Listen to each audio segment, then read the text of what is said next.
Hey guys, it's Jaden. In 2013, James DeMonico introduced us to The Purge in this Universal Blumhouse Platinum Dunes production all about what if all crime was legal in America for 12 hours. Well, here's the backstory. Future America is on the brink of economic collapse, so this fringe political party gets involved, called the New Founding Fathers of America, and they take over the government. Taking over the government, they propose this thing called Purge Night as a way for the American people to release the beast.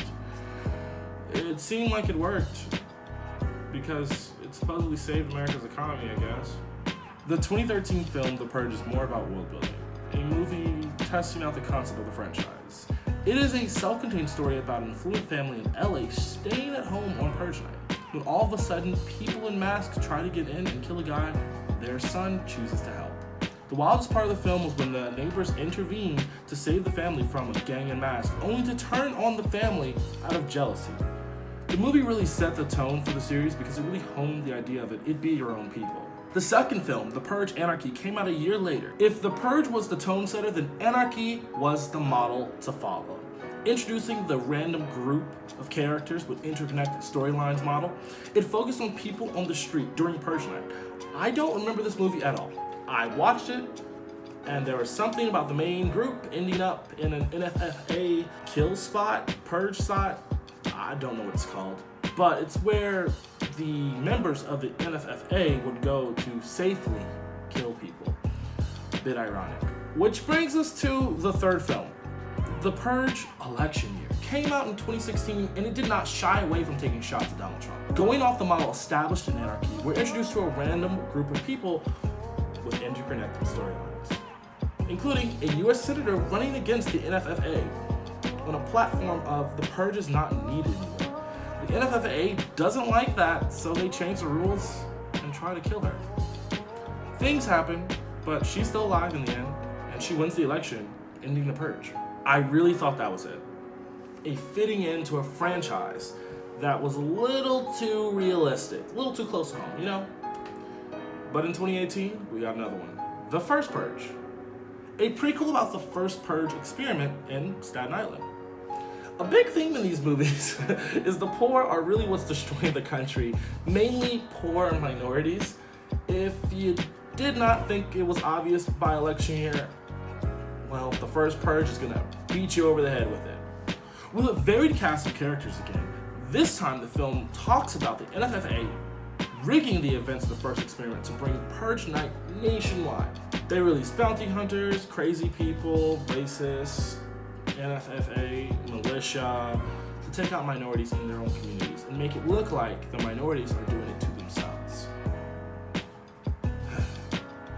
What I really want to talk about in this video, the Purge TV Show. On USA. Characters well.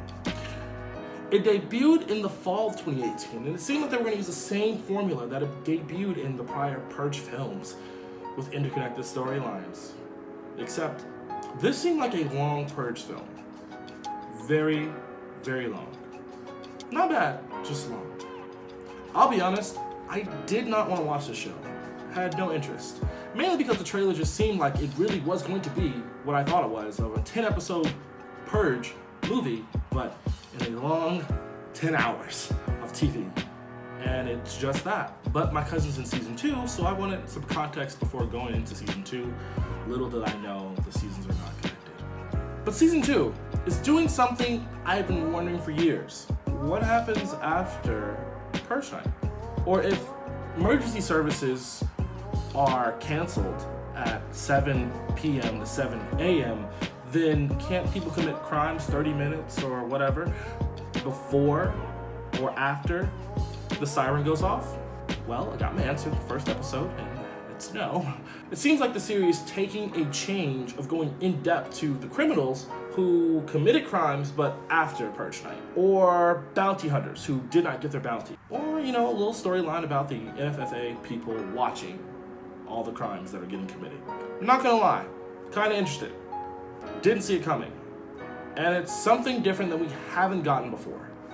We're still going with the same formula of interconnected storylines and people who are probably going to meet each other in the end, but it makes you dive into their mindset of people who live in this world.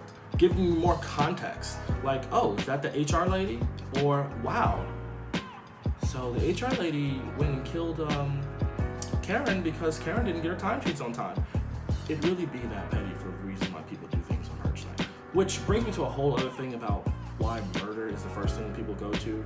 Like, you could easily just rob a bank, which, you know, we're getting that in season 2. So, if anything, we're getting something answered. There's this scene early on in season 2 where they actually meet the person doing the Purge voice. Had me shook. Honestly, I'm very excited to finish the season. Mainly because I really want to see my cousin, you know, act his ass off and do what he gotta do. But at the same time, I really don't want him to die in the series, so, you know, fingers crossed on that one. To me, it seems like this franchise is our Scream. It's a highly profitable franchise that makes stupid money for a low-budget film. Low budget for what the studio distributing it typically makes. The first movie made $89.3 million off of a $3 million budget. The rest of the films made over $110 million each, with the First Purge going in at $137 million.